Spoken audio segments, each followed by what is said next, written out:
Hello friends, ये मेरा first Insta live है। मैं बहुत नर्वस हूँ और बहुत एक्साइटेड भी हूँ। आई होप नर्वसनेस में हुई गलतियों के लिए आप मुझे माफ़ कर देंगे। और ये जो मैंने करेज दिखाया है इंस्टा लाइव करने का, उसके लिए आपका अप्रिसिएशन, आपका सपोर्ट की मुझे बहुत बहुत बहुत ज़रूरत है। तो फ्रेंड्स, आज ब्रह्मास्त्र का एपिसोड 1 है। ये ब्रह्मास्त्र क्या है, इसके बारे में मैं आपको कुछ बता देती हूँ। ब्रह्मास्त्र एक्चुअली में इंस्टाग्राम लाइव सीरीज है, जहां पर मैं दिशा अपनी मेंटर मास्टर उदुम्बरा गेसु से कुछ खट्टे मीठे सवाल पूछूंगी, जिनका वो अपने एक्सपीरियंस का, अपने विजडम से वो जवाब देंगी। और ये कुछ ऐसे सवाल हैं जो मैं अपनी जर्नी में उनसे कई बार पूछ चुकी हूँ, और मेरे फॉलोअर्स, मेरे फ्रेंड्स अक्सर ये सवाल मुझसे पूछते ही रहते हैं, पर्सनली, प्रोफेशनली। तो मैंने सोचा क्यों ना अब ये आप सबके साथ उनका विजडम भी शेयर किया जाए। तो फ्रेंड्स, मास्टर उदुम्बरा गेसु को ऑनलाइन इनवाइट करने से पहले मैं उनके बारे में एक छोटा सा इंट्रोडक्शन आपके साथ शेयर करना चाहूंगी। Master Udumbara Gesu the nuclear women की फाउंडर हैं। वो एक मिस्टिक हैं, इनर क्लैरिटी माइस्ट्रो हैं। उनका बचपन गुरु, फिलोसोफर्स, मलंगों और फकीरों के साथ गुजरा, वो भी उनके पेरेंट्स की वजह से, जो खुद भी आध्यात्मिक गुरु हैं। मास्टर उदुम्बरा गेसु की इस परवरिश की वजह से उनका आंतरिक बोध और क्लैरिटी उनका लाइफ पाथ बन गया। बड़े होते होते उन्होंने फिलॉसफी, साइकोथेरेपी, ह्यूमन कॉन्शियसनेस में, काउंसलिंग में क्वालिफिकेशंस ली, और ईयर 1998 से वो वर्ल्ड वाइड इनर क्लैरिटी के प्रोग्राम्स कंडक्ट कर रही हैं, जहां पर वो अपने इच्छुक सीखने वालों को इमोशनल स्ट्रगल और कंफ्यूजन से निकलना सिखाती हैं। सबसे इम्पॉर्टेंट बात है कि वो जिंदगी को खुलकर, क्लैरिटी के साथ और अपनी सच्चाई के साथ जीना सिखाती हैं। तो फ्रेंड्स, ये इंट्रोडक्शन बहुत ही छोटा है, ब्रीफ है। अगर बहुत लंबा देने जाऊंगी तो शायद उसी में पूरा लाइव निकल जाएगा। अब मैं उन्हें इनवाइट करती हूँ। So let's invite master Udumbara Gesu. Hello दीदी, वेलकम टू ब्रह्मास्त्र। मुझे ही बोल रही है वेलकम टू ब्रह्मास्त्र। अस्त्र कौन चलाने वाला है? आप। लेकिन मैं एकदम रेड हो रही हूँ, डर की वजह से, नर्वसनेस की वजह से। अच्छा है, इंसान नर्वस हो तो पता चलता है कि इन्वॉल्व्ड है, जिंदा है। ओके। तो ओके। अच्छी बात है नर्वस हो। आपको कैसा फील हो रहा है? ये मेरा पहला लाइव तो नहीं है, सो मैं नर्वस तो नहीं हूँ, खुश हूँ, ओके। क्योंकि हम पहली बार लाइव कर रहे हैं। और ये तुम्हारा जो आइडिया था कि प्राइवेटली बात नहीं करेंगे, ऐसे बात करेंगे ताकि जवाब सब लोगों तक पहुंचे, ठीक है, यस। अच्छा लग रहा है। यस। आई होप अच्छा सब लग रहा है। टेक्निकली सब अच्छा हो जाए, so good. Yes, yes, yes.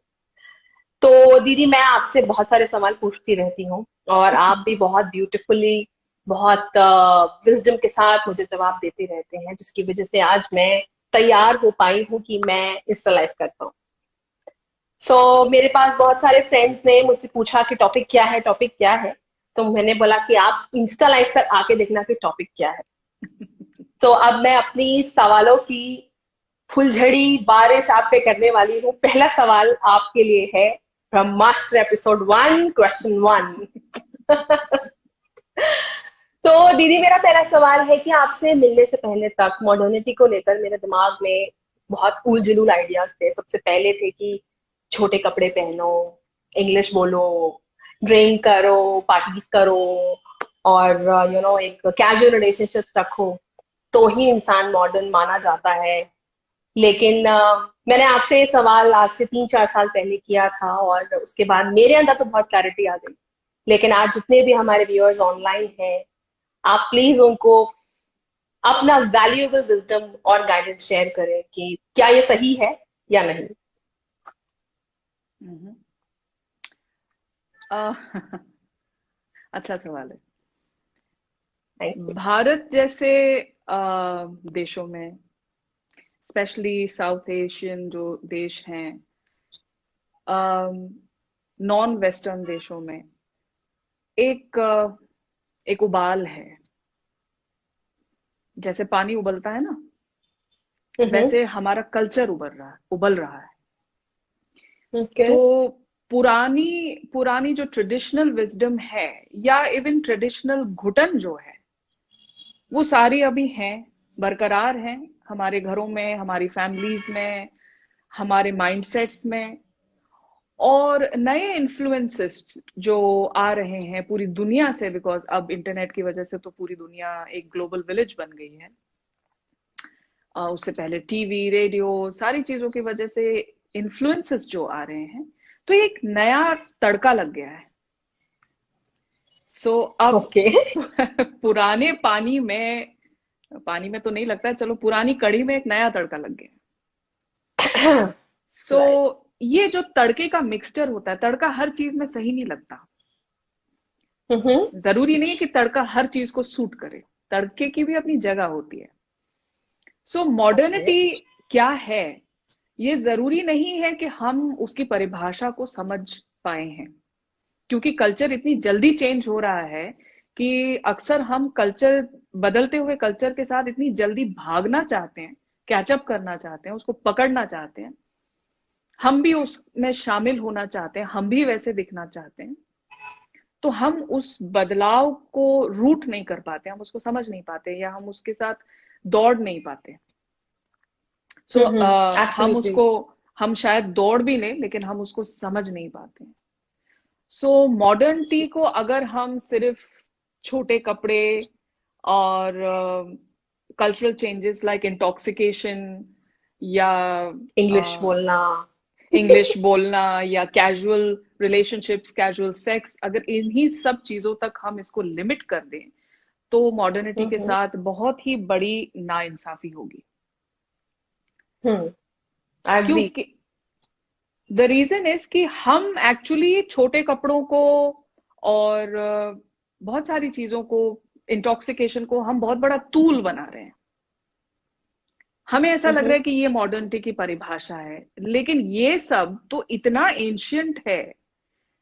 चाहे आप वर्ल्ड के किसी भी ट्राइबल कल्चर को ले लो, भारत को ही लो, वर्ल्ड के किसी भी ट्राइबल कल्चर को लो, हर ट्राइबल कल्चर, स्पेशली जो गर्म देश होते हैं, वहां पे लोग छोटे कपड़े, मिनिमम कपड़े, बहुत ही कम कपड़े पहनते हैं। जो लोग कोस्टल एरियाज में रहते हैं, वो बहुत कम कपड़े पहनते हैं। ये एक नेचुरल नीड है गर्म जगह की। You okay. अंडरस्टैंड? जो ठंडी जगहें थी, ठंडी जगहों में आप ऑब्वियसली कम कपड़े नहीं पहन सकते हैं। ठंडी जगहों में जब समर आता है तो इंसान कम से कम कपड़े पहनता है, क्योंकि उसको उतना सूरज चाहिए, उसको उतनी खुशी मनानी है आजादी की, कि अब उसके ऊपर इतने सारे लेयर्स नहीं है। लेकिन अगर ट्राइबल कल्चर्स को आज भी, अगर आप किसी ट्राइबल विलेज में जाएंगे, वहां पे चाहे मर्द हो या औरत, एक कॉटन धोती में होते हैं। और हम में से कोई भी इस बात को तूल नहीं बनाता, इस बात का पहाड़ नहीं बनाता, और ना ही इस चीज को मॉडर्निटी समझता है। हम सब इसको बहुत नॉर्मल समझते हैं, क्योंकि कल्चर का एक पार्ट है। ना ही हम उसको नंगापन ओके। समझते हैं, ना ही हमने उस चीज को सेक्सुअलाइज किया हुआ है। हम किसी भी तो ट्राइबल दीदी। ट्रेडिशनल वेयर को सेक्सुअलाइज नहीं करते हैं, इवन दो वो छोटा हो। हमारी अपने ब्लाउजेस बहुत छोटे होते हैं। आप किसी भी ट्रेडिशनल औरत का ड्रेस अगर देखेंगे, किसी रीजन का ड्रेस देखेंगे जहां पे गर्मी होती है, तो बैक ओपन होता है, पेट ओपन होता है। रीजन इसलिए है क्योंकि अगर गर्म जगह है तो इंसान मरेगा तो नहीं। सो वो अपने आप को ढकने का एक स्टाइल ढूंढ लेता है। सो हम लोगों ने इसका एक टूल बना रखा है। Yes, you were saying something. Hmm. तो आपने बात बिल्कुल ठीक बोली। और मैंने भी अपने फैमिली में अपनी ग्रैंड मदर को, अपनी मदर को देखा है साड़ी पहनते हुए, और ऐसी कोई फीलिंग नहीं है कि छोटा है, बड़ा है, मॉडर्न है या ट्रेडिशनल है। लेकिन एक बात है, अक्सर आजकल जैसे हम देखते हैं कि कोई लड़की को किसी ने छेड़ दिया, ईव टीजिंग हो गई या रेप हो गया, तो अक्सर ज्यादातर लोगों के यही कमेंट्स आते हैं कि छोटे कपड़े पहने हैं, प्रोवोकेटिव कपड़े पहने हैं, लड़कियों को ऐसे ड्रेसअप होना चाहिए, वैसे ड्रेसअप होना चाहिए। और मैंने खुद कॉलेज टाइम में बहुत आंदोलन किए हैं इसके खिलाफ। तो आप इसके बारे में क्या बोलोगे कि छोटे कपड़े ही क्यों हमने इतना प्रोवोकेटिव वर्ड उनके लिए यूज किया हुआ है? ये भी एक मेंटल ट्रेनिंग होती है, ओके। क्योंकि छोटा कपड़ा अगर आप एक साड़ी को लपेट लें या एक साड़ी को ऊपर खींच लें घुटनों तक, तो वो छोटी नहीं लगती, वो अश्लील नहीं लगती। अगर धोती को साउथ इंडिया में जाएंगे, धोती को डबल करके लुंगी को डबल करके पहना जाता है, मर्द लुंगी को डबल कर देते हैं गर्मियों में, वो किसी को अश्लील नहीं लगता। इसलिए नहीं लगता क्योंकि वो चीज की एनर्जी ही नहीं, अश्लीलता की एनर्जी उस चीज में है ही नहीं, किसी ट्राइबल ड्रेस में अश्लीलता की एनर्जी नहीं है। अब क्योंकि पोर्नोग्राफी और इंडस्ट्रियल सेक्स जो मीडिया है उसमें छोटी स्कर्ट को कंप्लीटली सेक्सुअलाइज किया गया है। आप पहनते किस लिए हैं छोटी स्कर्ट को? लोग ठंडी के मौसम में ठिठुरते रहते हैं, लेकिन छोटी स्कर्ट पहनते हैं। किस लिए पहनते हैं? उसका जो ऑब्जेक्टिव है, ऑब्जेक्टिव ही है कि उसमें हमको एक ग्लैमरस, एक सेक्सुअलाइज्ड ग्लैमर दिख रहा है। बहुत कम लोग छोटे कपड़े सिर्फ गर्मी में अपने आराम के लिए पहनते हैं। इतनी मेंटालिटी हम जैसे डेवलपिंग देशों में बहुत कम लोगों में, बहुत कम सोसाइटीज में है। आमतौर से हमने छोटी स्कर्ट को, छोटे कपड़ों को कंप्लीटली सेक्सुअलाइज कर रखा है, स्पेशली वेस्टर्न कपड़ों को। जब हम उनको सेक्सुअलाइज कर देते हैं तो आपको उसमें दिखेगा क्या? अश्लीलता ही दिखेगी। आपको, आपका मन क्या करेगा? आपके ख्याल कैसे बनेंगे? वही होगा। So it's a matter of mind set, it's a matter of training. अब आप अगर किसी वेस्टर्न कंट्री में जाते हैं, और अक्सर भारतीय लड़कियों को ये मैं दावे से कह सकती हूँ अपने पर्सनल एक्सपीरियंस से, और सबको, औरतों को जानती हूँ इसलिए, कि जब हम वेस्ट में ट्रैवल करते हैं तो कभी भी छोटे कपड़े पहनने से कोई हिचकिचाहट होती नहीं है, अनकंफर्टेबल नहीं लगता, क्योंकि कोई आपको ना घूर रहा है ना छेड़ रहा है, और बाकी सब तो दूर की बात है। आपको ना कोई घूरता है ना कोई छेड़ता है, क्योंकि वहां के लिए आम बात है। ये नहीं है कि उनके यहाँ छोटे कपड़े सेक्सुअलाइज नहीं है, लेकिन क्योंकि मौसम की वजह से वहां पे ये चीज आम हो गई है, तो लोगों के पास इतना वक्त था, इतने साल थे कि उस छोटे कपड़ों में से समर के 4 महीने 3 महीनों में पहनते हैं, उन छोटे कपड़ों में से सेक्सुअलाइजेशन बाहर जा चुकी है। सो ईज आ गया है, आसानी आ गई है। यहाँ क्योंकि ये उबलता हुआ कल्चर है, अभी भी बड़े बड़े शहरों के बाहर, बड़े बड़े शहरों में भी और बड़े बड़े शहरों के बाहर भी एक सप्रेस्ड सेक्सुअलिटी है। तो आप जब इस सप्रेस्ड सेक्सुअलिटी में आप अपने आप को डेंजर में डाल देते हैं, क्योंकि अगर सप्रेस्ड सेक्सुअलिटी है तो फिर आप उस मेंटालिटी को कैसे कॉम्बैट करेंगे? आपको पहले उस मेंटालिटी को चेंज करना पड़ेगा, पहले उस मेंटालिटी को हील करना पड़ेगा। ऑफ कोर्स इसमें सबसे ज्यादा नुकसान औरतों का है, क्योंकि अपने मन के हिसाब से कोई कुछ नहीं पहन सकता, खतरा है। लेकिन मेंटालिटी को तो चेंज करना ही पड़ेगा। सो जो लोग सिर्फ छोटे कपड़ों पर फोकस कर रहे हैं कि प्रोवोकेटिव हैं, वो मुद्दे से हट रहे हैं। आज मैंने एक ट्वीट पढ़ा, किसी ने सोशल मीडिया पे डाला था कि कर्फ्यू औरतों पर नहीं, रात को कर्फ्यू मर्दों पर लगाना चाहिए ताकि औरतें आराम से बाहर निकल सकें। सो जिसने भी ये सजेस्ट किया, इजंट इट, सडनली बत्ती जलती है कि भाई ये बात भी सही है। So you have to understand कि मेंटालिटी क्या है और मेंटालिटी को कैसे चेंज करना है। अब ये छोटे कपड़ों की बात है, इंटॉक्सिकेशन की जो बात है, क्लब में जाना या इवन अदरवाइज आपके घरों में कहीं पे भी इंटॉक्सिकेशन, किसी भी टाइप का इंटॉक्सिकेशन हो, चाहे वो अल्कोहल हो, नारकोटिक्स हो, कुछ भी हो, उस चीज को हम मॉडर्ननेस नहीं समझ सकते, क्योंकि ये भी होता आ रहा है। आप किसी भी ट्राइबल कल्चर को ले लें, किसी भी ट्राइबल कल्चर में, चाहे आप ताड़ी ले लें, महुआ ले लें, फैनी ले लें, मुझे तो इतने ही नाम याद हैं। सो या any type of even world wide बहुत सारे कल्चर्स ऐसे हैं, पूरे कल्चर्स ऐसे हैं जहां पे थोड़ी बहुत इंटॉक्सिकेशन माइंड और बॉडी को रिलैक्स करने के लिए रेगुलर बेसिस पे पार्ट ऑफ कल्चर होती है। क्योंकि इंसान इतना मेहनत करता था ओरिजिनली, ये तो आज कुछ सालों में 30 साल हो गए अभी हमको कि हम कुर्सियों पर बैठकर मोटे हो रहे हैं। आज भी गांवों में लोग मोटे नहीं होते, चाहे कोई भी गांव हो, राइट। लोग मोटे नहीं हो रहे। गांव में, छोटे शहरों में लोगों को जिम जाने की जरूरत नहीं पड़ती है, क्योंकि इंसान नेचर से मेहनती है, उसको मेहनत करना पड़ता है। ये तो हम शहरों में मोटे हो रहे हैं, हमारी लिफ्टों की वजह से, गाड़ियों की वजह से, एस्केलेटर्स की वजह से हम यहाँ मोटे हो रहे हैं बैठे बैठे, because of the health. But generally लोग थक जाते थे, मन थक जाता था, शरीर पूरा थक जाता था। तो आप अगर वर्ल्ड में किसी भी जगह जाके देखेंगे, किसी भी इंडिजिनस कल्चर को टच करके देखेंगे, उसको स्टडी करेंगे, तो हर इंडिजिनस कल्चर में रिलैक्सेशन के लिए थोड़ी सी इंटॉक्सिकेशन दी जाती है, ताकि आपका माइंड और बॉडी ठीक रहे। अब इसी इंटॉक्सिकेशन को आप अपने लिए एक जहर बना दें, अपने हालातों से भागने के लिए, अपनी जिंदगी की बोरियत से भागने के लिए, क्योंकि आपने चूज बोरियत की है, आपने वही घिसा पिटा रास्ता चूज किया है। अब उस घिसे पिटे रास्ते पर चलने से बोर तो आपको हो रहा है, एडमिट आप वो किसी को कर नहीं सकते, बता नहीं सकते कि आपको बहुत बोरियत हो रही है। तो बोरियत को आप ओके। निकालेंगे कैसे? पाठ तो उस करके। बोरियत को आप निकालते हैं इंटॉक्सिकेशन से, नुकसानदेही इंटॉक्सिकेशन से।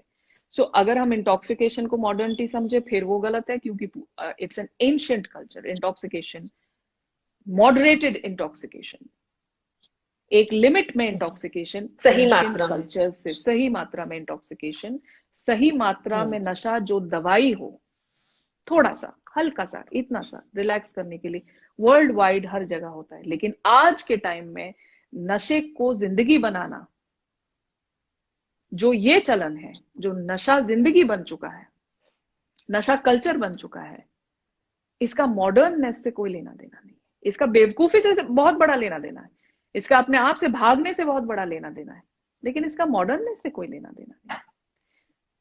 What was your next point? Open casual relationships. Open casual relationships, oh my God. ये तो ऐसे तो मेरे कंट्रोवर्शियल को सब्जेक्ट बहुत है। सारे कंट्रोवर्शियल भी है, और मेरे पास बहुत सारे टीनेज बच्चे होते हैं, मेरे फ्रेंड्स होते हैं जो कहते हैं अरे चिल मारो यार, प्यार नहीं करना यार, प्यार करके बोर हो गए, फ्लर्ट करो, इसे पटाओ उसे पटाओ। तो मुझे समझ नहीं आता मैं क्या जवाब दूं उन लोगों को, और मैं बोलती हूँ अच्छा दिल टूट गया, आ जाओ यहाँ आ जाओ। तो हम सबको आज मेरे इनवाइट भेजा है इंस्टा लाइव का। ओके। सेक्स और कैजुअल रिलेशनशिप्स को भी हमारे हमारे कल्चर में बहुत, इस वक्त बहुत बड़ा टूल बना दिया गया है। ये भी एक दुखद बात है, क्योंकि कॉन्शियस सेक्स ये हमारे कल्चर का पार्ट है।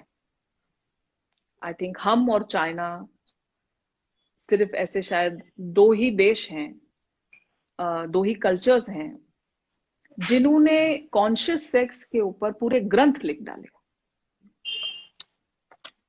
और उसकी साइंस बना डाली। इन इंडिया इट इज कामा सूत्र, in China what it is called I don't know, but पूरे ग्रंथ बने हैं कॉन्शियस सेक्स के ऊपर, ताकि आप सेक्स से कॉन्शियसनेस की तरफ जा सके। अब इसको हम यूजुअली कहते हैं कि जानवरों की तरह सेक्स मत करो, मगर आप अगर जानवर को देखोगे तो जानवर बेचारा तो हमेशा सिर्फ अपने टाइम पर, अपने पर्पस के लिए सेक्स करता है। वो प्रोक्रिएशन के लिए करता है, रिक्रिएशन के लिए नहीं। लेकिन रिक्रिएशन का प्रिविलेज, उसको एंजॉय करने का प्रिविलेज इंसान का है, मगर उसमें कॉन्शियस रहने का सौभाग्य किसी कॉन्शियस आदमी का ही, औरत का ही हो सकता है। आप इंडिया के, स्पेशली मैं इंडिया की बात करूंगी, इंडिया के कल्चर में रीजन तो जात पात का डिस्क्रिमिनेशन है, लेकिन इंडिया के कल्चर में हम झूठा नहीं खाते, इजंट इट? यहाँ हम झूठा नहीं खाते। अगर हम जबान से वो नहीं लगाते जो हमें पता नहीं कि कहां कहां से आया है, तो अपने शरीर के सबसे इंटिमेट और अपनी आत्मा के सबसे इंटिमेट हिस्सों को हम रास्ते पर खुला कैसे छोड़ सकते हैं? एब्सोल्युटली। ये कंजर्वेटिव बात नहीं है, मैं कंजर्वेटिव नहीं हूं और ये कंजर्वेटिव बात नहीं है, ये कॉन्शियसनेस की बात है। जब हम एक दिन के पहने हुए कपड़ों में जो एक बास आती है और हम उनको फिर से पहनते नहीं, तो सोचो कि इतने इंटीमेट रिलेशनशिप में जहां आत्माओं का, आप चाहे या ना चाहे, कर्मों का मेल हो ही जाता है, चाहे या ना चाहे एनर्जी का मेल हो ही जाता है। इतना कोई एडवांस अभी हुआ नहीं कि सिर्फ जेनिटल्स मिला दे तो बात खत्म हो जाएगी, इतना एडवांस हुआ नहीं है अभी। कर्मों का मेल हो जाता है, नसीबों का मेल हो जाता है, एनर्जीज और वाइब्रेशंस का मेल हो जाता है। अगर इन सब चीजों का मेल हो जाता है तो क्या आप एक बार सोचेंगे नहीं कि मैं किस चीज को इनवाइट कर रही हूं या कर रहा हूं अपने एनर्जी फील्ड में, अपनी दुनिया में, अपने शरीर में? So if falling in love, प्यार हो जाना एक अलग बात होती है। कैजुअल सेक्स, कैजुअल रिलेशनशिप से एक टोटली डिफरेंट सब्जेक्ट है। प्यार में दिल टूट जाना वो तो सदियों से होता आ रहा है, हजारों सालों से होता आ रहा है, और हो सकता है कि हजारों सालों तक चलता रहेगा। उसमें सलीम अनारकली, लैला मजनू, कितने रोमियो जूलियट, कोई बचा नहीं, ना आप बचे ना मैं बची, बचा कौन? दिल टूटने से तो कोई अपने आप को बचा नहीं सकता, लेकिन अपने आप को जख्मी होने से, अपने आप को यूज होने से, अपने आप को यूज कराने से और कॉन्शियसली एंगेज होने से एक जो फर्क पड़ता है, आप अपने आप को बचा सकते हैं, आप कॉन्शियस हो सकते हैं कि you are not abusing yourself. और जहां पे भी आपकी एंगेजमेंट हो रही है, एंगेजमेंट का मतलब नॉट दिस एंगेजमेंट, जहां पे भी आपकी इन्वॉल्वमेंट किसी के साथ हो रही है, वो एक कॉन्शियस लेवल पर फील करके कि करना चाह रहे हो कि नहीं, कि अपने आप को स्टोरीज बता रहे हो, कि अपने आप को फोर्स कर रहे हो, कि अपने आप को कहानियां बता रहे हो, और मजा तो किसी चीज में आया नहीं, बस अपने आप को डस्टबिन बना दिया। मैं ये बात आउट ऑफ, क्योंकि मैं काउंसलर हूं, मैं पिछले 25 सालों से लोगों के साथ काम कर रही हूं। लोगों के बहुत सारे मुद्दे होते हैं, बहुत सारे मुद्दे होते हैं, और सेक्सुअल रिलेशनशिप्स भी एक बहुत बड़ा मुद्दा होता है जिसमें बहुत सारे लोग बहुत ही डीपली हर्ट हो जाते हैं। और मैंने एक कॉमन ट्रेट देखा है कि सेक्सुअल रिलेशनशिप, शारीरिक रिलेशनशिप जो है, वो हमेशा ऐसा होता है कि लोग बहुत देर के बाद जागते हैं और लोगों को बहुत देर के बाद पता चलता है कि यार इतने सारे घुमाने फिराने की जरूरत थी नहीं। इसका मतलब ये नहीं है कि आप टिपिकल एक इंसान के साथ टिके रहें, मैं ये नहीं कह रही हूँ, there is no conservative approach यहाँ पे। ये नहीं है कि आपको एक ही इंसान के साथ टिके रहना है। अगर है आपका नसीब ऐसा कि आपको एक ही इंसान में सब कुछ मिल गया तो बहुत अच्छी बात है, लेकिन सच तो ये है कि ऐसा नहीं होता। कर्म में साइंस ने ये प्रूव किया, ये एक्सपेरिमेंट किया गया है कि हर एक इंसान, चाहे वो बताए या ना बताए, उसके 4-5 रिलेशनशिप्स, 3-4 मेजर रिलेशनशिप्स होते ही हैं जहां उसका दिल टूटा होता है, जहां उसका स्वाभिमान टूट जाता है। ऐसे 3 या 4 रिलेशनशिप्स दिल टूटने वाले इंसान के हो ही जाते हैं। तो अब हम ये एडमिट करें या नहीं करें, ये अलग बात है, क्योंकि हम वो फेरी टेल में जी रहे हैं कि एक ही के साथ जिंदा, एक ही के साथ मर गए, वो टाइप का फेरी टेल चल रहा है। लेकिन सच्चाई तो कोई बताना नहीं चाहता कि भाई वो फेरी टेल तो बहुत कम लोगों के साथ हो रहा है।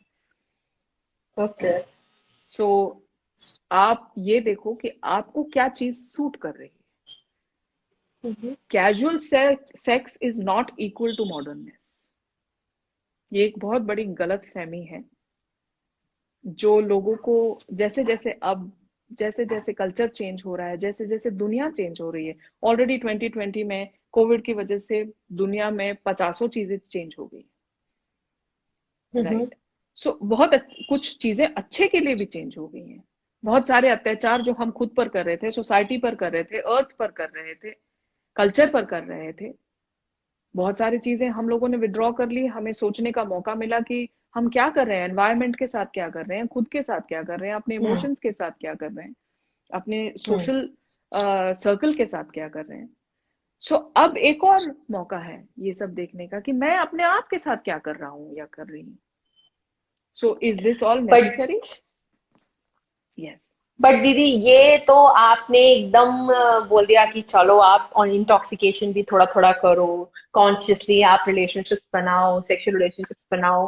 अब आप ऐसी बातें करोगे तो सब मुझे कहेंगे कि यार ये कितना बोरिंग है दीदी, ये तो एकदम एकदम कंजर्वेटिव कर दिया। इनफैक्ट मुझे मेरे फ्रेंड्स बोलते हैं तेरी लाइफ कितनी बोरिंग नहीं है, तेरी लाइफ कितनी बोरिंग नहीं है। तो अब आप मेरे फ्रेंड्स को भी बता दो, मेरे फॉलोअर्स को भी बता दो कि अगर हम ये सब नहीं करें तो हम अपनी लाइफ को इंटरेस्टिंग कैसे बनाएं, मॉडर्न कैसे बनाएं।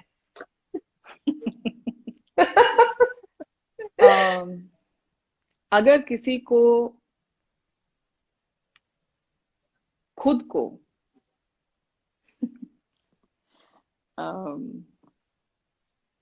हमारा एक और पॉइंट था, ये जवाब देने से पहले मैं वो बताती हूँ, English speaking, isn't it? English speaking, absolutely yes. क्योंकि तुमने मुझे बहुत बार बताया है कि सब लोग घबरा जाते हैं कि इंग्लिश बोलना है, इंग्लिश बोलना ही मॉडर्ननेस होती है। तुम्हें हम्म। पता है कि अभी भी अगर तुम उठकर यूके चले जाओ तो हम्म। यूके में मैक्सिमम लोगों की, जो वहां के नेटिव लोग हैं, मैक्सिमम लोगों की इंग्लिश तुम्हें समझ ही नहीं आएगी। इसीलिए प्रॉपर इंग्लिश को बीबीसी इंग्लिश कहा जाता है, क्योंकि बीबीसी इंग्लिश जो है वो इतनी वेल डिफाइंड इंग्लिश है कि आप उसको समझ सकते हैं। लेकिन अगर आप उसको एलीट इंग्लिश कहा जाता है, अगर आप छोटे शहरों में, गांव में यूके में जाएंगे तो आपको एक शब्द नहीं समझ में आएगा। खुद अच्छा। अंग्रेजी उतनी अच्छी, जहां से इंग्लिश पैदा हुई है, इतनी अच्छी नहीं बोलते। लेकिन वो हम्म। उनकी नेटिव भाषा है, वो उसको अच्छा बोले, बुरा बोले, अपने स्टाइल में बोले, अपने डायलेक्ट में बोले, ये उनका नसीब। हमने इंग्लिश क्यों सीखी है, हमारे इंग्लिश सीखने का मकसद क्या है, ये बहुत इंपॉर्टेंट है। इसके दो ही मकसद हो सकते हैं। एक ये हो सकता है कि जितनी शर्मिंदगी हमें कॉलोनाइजेशन से मिली, पूरे वर्ल्ड में कॉलोनाइजेशन हुआ है, राइट? तो अगर आप जितने भी वर्ल्ड में जहां जहां कॉलोनाइजेशन हुआ है, उन सारी कंट्रीज के कल्चर को अगर आप ट्रेस करेंगे हिस्ट्री में, तो आपको पता चलेगा कि वो कल्चर बहुत फ्री कल्चर था, बहुत वाइज कल्चर था। और कॉलोनाइजेशन की वजह से वहां सबसे बड़ी सौगात जो पहुंची वो थी शर्मिंदगी की। लोग अपने ओके। ही कल्चर और अपने लाइफ स्टाइल और अपनी विजडम के बारे में शर्मिंदा होने लगे। ये कॉलोनाइजेशन का बहुत बड़ा नासूर हमें मिला है। तो हमारी कॉलोनाइजेशन को जाए हुए अभी कुछ ही साल हुए हैं, अभी 50 साल ही हुए हैं। आई नो कि 50 से ऊपर हुए हैं, बट अगर आप हाफ ही सेंचुरी कंसिडर करें, सिर्फ 50 साल हुए, तो दैट मीन्स इन 50 सालों में हमने अपनी शर्मिंदगी को अभी छाना नहीं है, इनफैक्ट उसको और बढ़ा दिया। क्योंकि इन 50 सालों में, 50 नहीं उसके ऊपर, इन सालों में दुनिया भी ग्लोबल बन गई और दुनिया में बहुत सारे लोग अंग्रेजी बोलने लगे, बहुत सारे लोग कनेक्ट हो गए। सो बिना, अब दुनिया ऐसी लगने लगे कि अगर अंग्रेजी नहीं बोलते तो तुम बेवकूफ हो, गवार। गवार। और सही भी बात है, आज अगर हम अपनी कंट्री में कहीं जाएं तो बहुत सारी जगहों पर इंग्लिश में लिखा है, हिंदी में नहीं लिखा है, या रीजनल लैंग्वेज में नहीं लिखा है। तो बहुत सारे ऑनलाइन जो काम है वो सब इंग्लिश में है, बहुत सारे फॉर्म्स होते हैं, बहुत सारे सिस्टम्स होते हैं। तो जो लोग इंग्लिश नहीं जानते उनके लिए बहुत बड़ी तकलीफ होती है। तो पहले उनका मकसद यही हो जाता है कि मुझे ऐसी इंग्लिश बोलनी है, मुझे ऐसी इंग्लिश सीखनी है। लेकिन वो आप शर्मिंदगी से सीख रहे हैं, रुचि से नहीं। रुचि और इंस्पिरेशन एक अलग चीज होती है।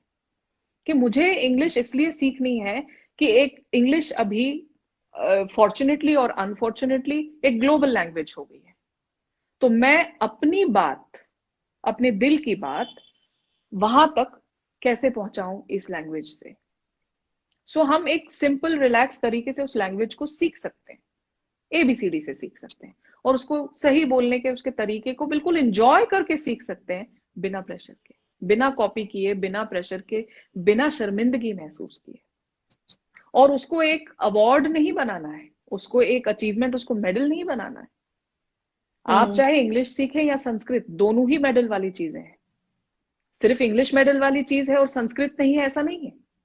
अगर आपको हिंदी नहीं वाह। आती या मराठी नहीं आती या गुजराती अपनी रीजनल लैंग्वेज नहीं आती, सो ये कोई अच्छी बात नहीं है।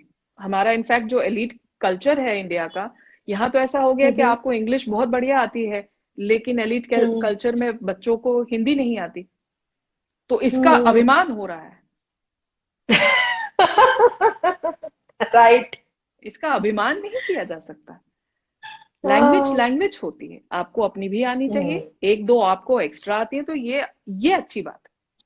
सो हम इसको इस इंस्पिरेशन से सीख सकते हैं। ओके, सो इंग्लिश के साथ शर्मिंदगी का जो रिलेशनशिप है वो हमें हटाना है, और इंग्लिश का मॉडर्ननेस से तो कोई भी लेना देना नहीं है। पूरी दुनिया में सबसे बड़ी लैंग्वेजेस मैंड्रिन, स्पेनिश, फ्रेंच, ये लैंग्वेजेस ज्यादा बोली जाती हैं। सो इंग्लिश का बोलबाला है लेकिन उतना भी नहीं है, मगर हम उसको हम अपने वर्थ ना बना दें, उसको अपना सेल्फ वर्थ के साथ हमको अटैच नहीं करना है, मेरे व्यक्तित्व के साथ अटैच नहीं करना है कि मुझे इंग्लिश बोलनी आती है। अब आप इंग्लिश बोलना जानते हैं लेकिन है नंबर 1 बेवकूफ, आपके मुंह से कचरा ही निकलता है, तो उस इंग्लिश बोलने का फायदा क्या है? कुछ भी नहीं। Absolutely, you are right. तो दीदी, ये तो आपने मेरे सवालों का बहुत सुंदर सुंदर जवाब दे दिया, और इससे मुझे भी बहुत हेल्प हुई है। मैं खुद ही इंग्लिश की शिकार थी, और एक विक्टिम थी। इंग्लिश की भी थी, छोटे कपड़ों की भी थी, और भी बहुत सारी चीजों की जो 5 साल में आपने मेरी हील करी है। इंग्लिश की शिकार नहीं, इंग्लिश से हीन भावना जो आती है उसका शिकार। या राइट राइट राइट। आप मुझे हमेशा करेक्ट करते रहना, मुझे अच्छा लगता है। ओके, तो ये तो आपने बोला कि ये चीजें आपने हमें करेक्ट कर दी। मेरा माइंडसेट पहले से ही क्लियर था। आई होप जो सुन रहे हैं, जो देख रहे हैं, उनका भी माइंडसेट बहुत अच्छे से क्लियर हो गया होगा। तो अब आप मुझे ये बताइए कि अब मैं और मेरी जनरेशन के लोग, छोटे बड़े, हम कैसे मॉडर्न बने? क्योंकि मॉडर्न बनने का बहुत प्रेशर है। न्यू एज के साथ चलने का बहुत प्रेशर है। वो प्रेशर हैंडल नहीं होता। तो प्लीज आप उस पे भी थोड़ा फोकस डालें, थोड़ा गाइडेंस दे अपना। छोटे कपड़े, क्लबों में पड़े रहने से, सुबह सुबह तक दारू पीकर, नशा करके, याद ना रहने वाली रातें गुजार कर, या टूटी फूटी अंग्रेजी बोलकर अपनी इज्जत रखने की कोशिश करने से, इन सब चीजों से मॉडर्ननेस नहीं बनती। मॉडर्ननेस आप 2 तरीके से डिफाइन कर सकते हैं। एक है कॉपी पेस्ट मॉडर्ननेस, जिसको मैं मैगजीन कटआउट मॉडर्ननेस कहती हूँ। जो आप सीधे सीधे कॉपी मार रहे हैं। आपने मैगजीन में, टेलीविजन पे, फिल्म में, इंटरनेट पर एक किसी इंसान को एक सर्टेन तरीके से ड्रेसअप करते हुए देखा है, बोलते हुए देखा है, मेकअप करते हुए देखा है, और आप उसकी पर्सनालिटी में जितने अच्छे एस्पेक्ट्स हैं, उसने जो मेहनत की है, उसने जो अपनी जिंदगी को बनाया है, वो सब कुछ छोड़कर सिर्फ उसके मेकअप को, उसके लुक को कॉपी कर दे, तो उसको कॉपी पेस्ट मॉडर्निटी कहा जाता है।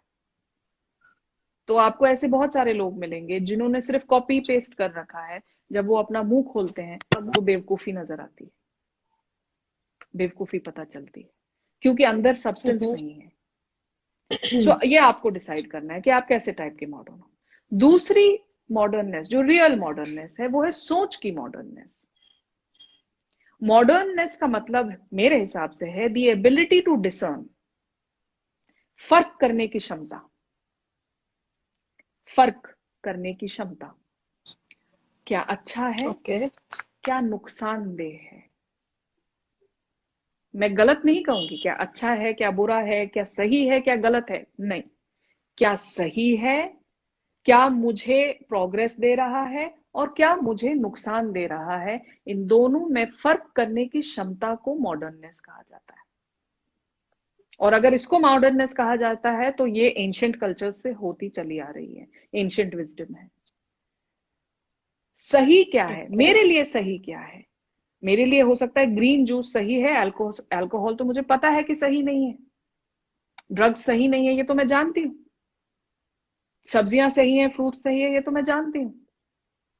अब सही और गलत, जो इंसान अभी गलत का ही फर्क नहीं समझ पा रहा, गलत मेरा मतलब है नुकसानदेह, आपको जिस चीज से नुकसान हो रहा है, अगर आप अभी उसी रास्ते पर चल रहे हो, शारीरिक नुकसान हो रहा है, मानसिक नुकसान हो रहा है, आध्यात्मिक नुकसान हो रहा है, अगर आप अभी भी उसी रास्ते पर चल रहे हो, तो अभी तो आप कोसों दूर हो कॉन्शियसनेस से, मॉडर्न तो हो ही नहीं सकते, अभी इंसान बनना बाकी है। जो इंसान अभी सिर्फ अपने आप को नुकसान देने वाले रास्ते पर चल रहा है या दूसरे को नुकसान देने वाले रास्ते पर चल रहा है, वो तो अभी इंसान भी नहीं बना है। तो मॉडर्न, कल्चर्ड, एलीट या जो भी जिसको बनना है, ये सारी चीजें तो बहुत दूर की बात है। सो अगर आपको मॉडर्न बनना है तो अपनी चेतना को, अपनी कॉन्शियसनेस को ऐसे पॉइंट पर लेकर आओ कि फर्क करना सीखो, सही और ज्यादा सही, सही और गलत नहीं। अगर आप अभी भी वही खेल खेल रहे हो तो अभी खेल पक्का नहीं हुआ, अभी कच्चा खेल है।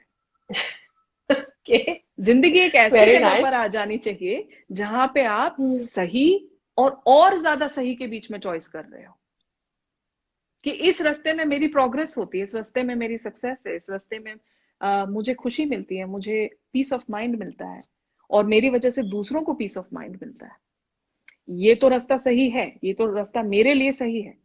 अब इससे ज्यादा इस सही को और कहां ले जा सकती हूँ, और कहां ले जा सकता हूं? इस सहीनेस को और कितना बढ़ाया जा सकता है, इस सही होने को और कितना एक्सपैंड किया जा सकता है?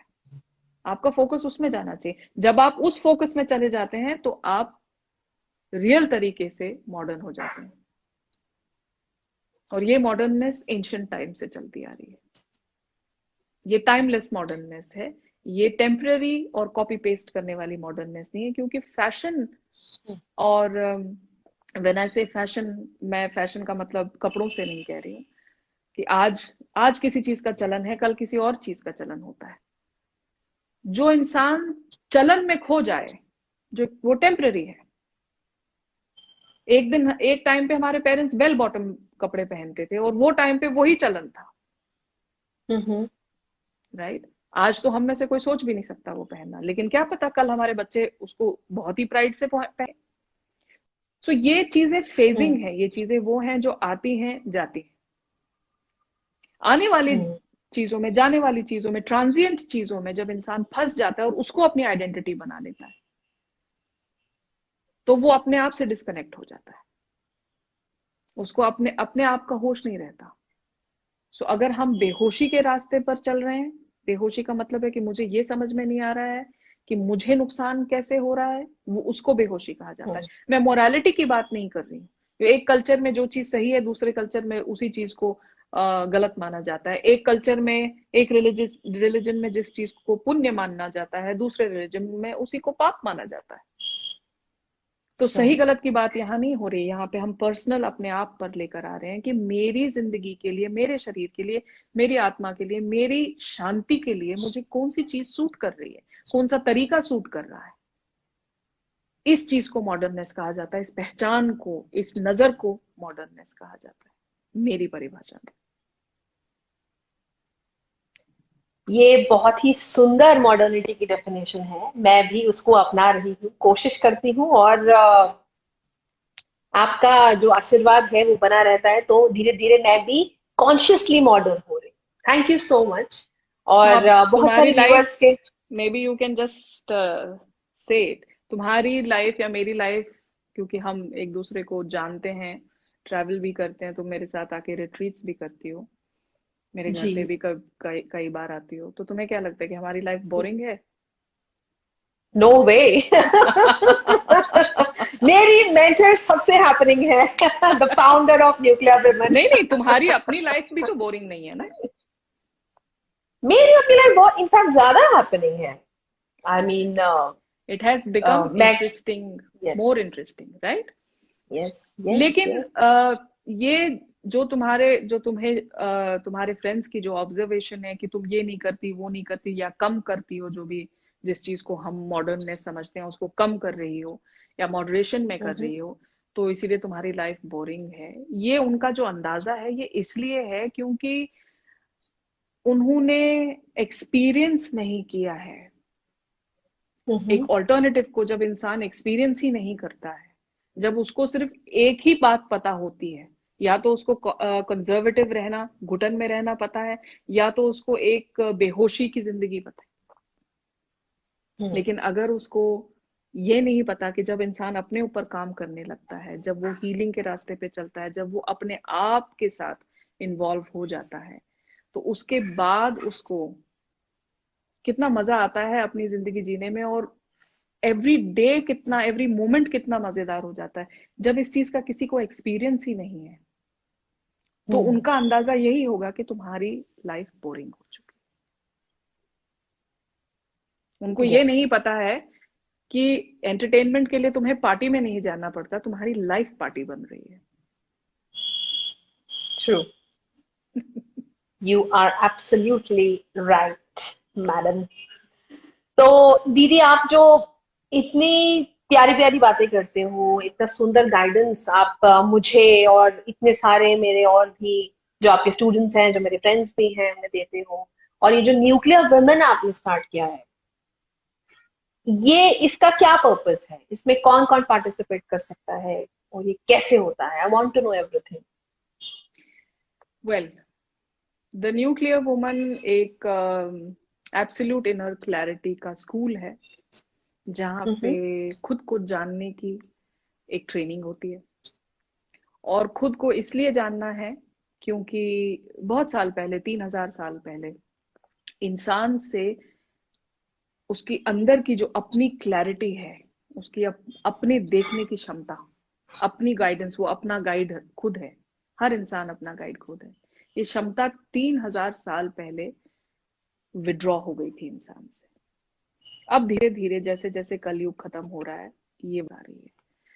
सो इसको जानना, इसको समझना, इसको पहचानना, और पहचानने के बाद अपनी ही जिंदगी के साथ एक लव अफेयर होना, बजाय इसके कि आप किसी और पर डिपेंड करें। आप पहले खुद अपने आप से इश्क करें, खुद पहले अपने आप से, अपनी जिंदगी से इश्क करें, और उसमें इतने मगन हो जाएं, इतने मस्त हो जाएं कि फिर जब आशिक को आना होगा, माशूक को आना होगा, तो वो अपने टाइम पर आ ही जाए और आप उसको रिसीव भी करें, इंजॉय भी करें। बट इश्क पहले अपने आप से, पहले अपनी जिंदगी को एक लव अफेयर बनाना, पहले अपनी जिंदगी को इतना इंटरेस्टिंग बना देना कि जिंदगी ही एक पार्टी लगने लगे। सो ये तब पॉसिबल होता है जब हम अपनी इनर क्लैरिटी को खुद महसूस करते हैं और उसको अपनी जिंदगी के हर एस्पेक्ट में, चाहे वो रिलेशनशिप हो, पैसा हो, चाहे वो अपना लाइफ पर्पस हो, इन सारी चीजों में जब हम उसको डाल देते हैं, अपनी इनर क्लैरिटी से इन सब चीजों को देखने लगते हैं, रिश्तों को देखने लगते हैं, पैसे को, वर्क को, लाइफ पर्पस को, या किसी भी दुनिया को देखने लगते हैं, तो नजरिया पूरा चेंज हो जाता है, उसका मजा पूरा चेंज हो जाता है। हम स्ट्रगल से जॉय की तरफ आ जाते हैं। सो ये बनाया इसलिए गया था क्योंकि मेरा मकसद जिंदगी का यही है कि जो पार्टी मुझे अपने अंदर महसूस होती है, वो पार्टी थोड़ा बाहर निकाली जाए।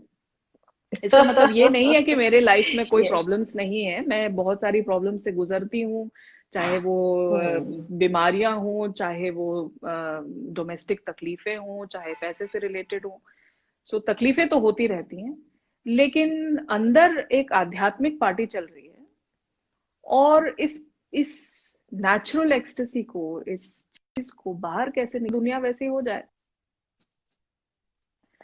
अब दुनिया अगर एक पार्टी जोन बन जाएगी तो जीने में मजा आएगा, और सबसे ज्यादा मजा किसको आएगा? मुझे आएगा। तो जब तुम लोग सब पार्टी मनाने लगोगे, जब दुनिया एक बेटर जगह हो जाएगी, सो मजा तो हम सबको आएगा। सो एक वही लाइफ पर्पस है, और उसी का एक भाग द न्यूक्लियर वुमन है।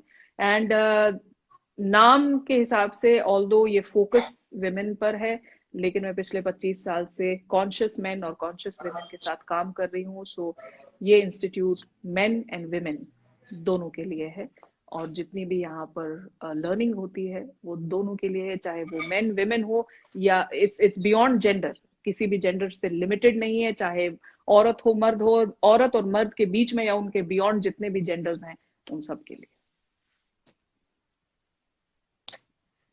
थैंक यू दीदी। मुझे बहुत अच्छा लग रहा है, अभी भी मैं धीरे धीरे धीरे काम डाउन हो रही हूँ, और आपने जो इतना ब्यूटीफुल आंसर्स दिए, मेरी तो जर्नी हो ही रही है आपके साथ। आई होप बहुत सारे व्यूअर्स के बहुत सारे कमेंट्स आ रहे हैं, मैं लगातार देख रही हूँ और बहुत सुंदर लग रहा है।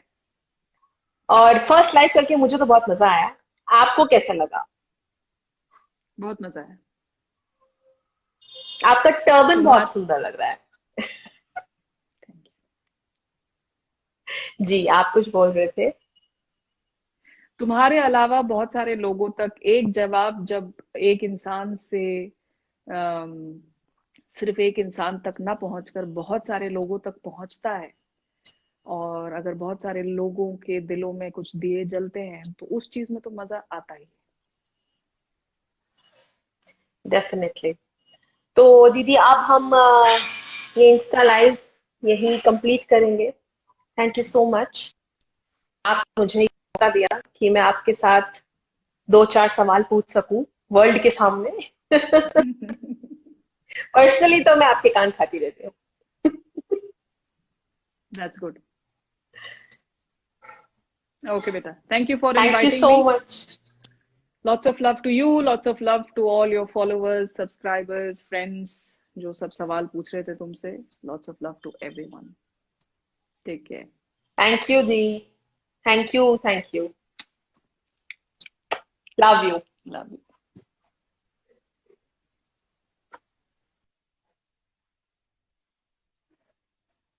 सो फ्रेंड्स, अब मास्टर का एपिसोड 1, आई होप आपको मजा आया होगा।